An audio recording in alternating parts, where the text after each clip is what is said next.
Hey, what's up mga kaballers? Maligayang pagbabalik sa aking channel. Halina't pag-usapan natin ang balitang Draymond Green trade na agad at ang balitang Darvin Ham ligtas na sa Lakers. Tara na't pag-usapan natin yan dito sa Basketball Hotshot.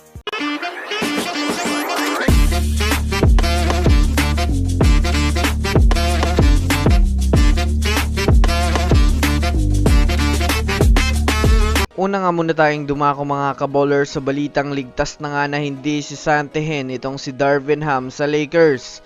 Alam naman nga natin mga kaballers ng nakaraan na naging mainit nga ang usap-usapan na nanganganib na nga daw tanggalin ng Lakers itong si Darvin Ham dahil na rin sa mahinang paghawak nito sa Lakers. Ngunit dahil nga po mga kaballers sa nakakapag-adjust na ang Lakers ngayon at maganda na ang tinatakbo sa liga ay opisyal na nga pong ligtas na si Darvin Ham sa usap-usapang pagtanggal sa kanya sa Lakers bago mag-end season ayon sa mga NBA insider. Kung susumadayan nyo natin mga kaballers, maganda naman nga po ang paghawak nito sa Lakers dahil na rin sa naidala niya na nga ito mga kaballers sa Western Conference Finals ng nagdaang season.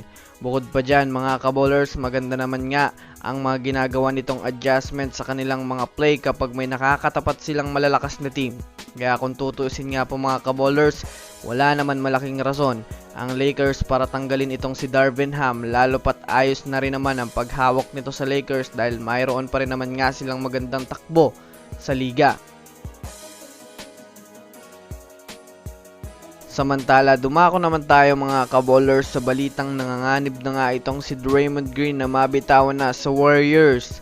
Sa pagkatalo nga ng Warriors mga kaballers kaninang umaga sa Lakers ay marami na ngang mga fans ang nagtutulak na i-trade na nga daw kaagad itong si Draymond Green dahil na rin mas marami pa nga daw ang turnovers ang nagagawa nito kaysa sa pagtala ng puntos na malamang sa malamang ay nakakaapekto talaga sa kanilang team.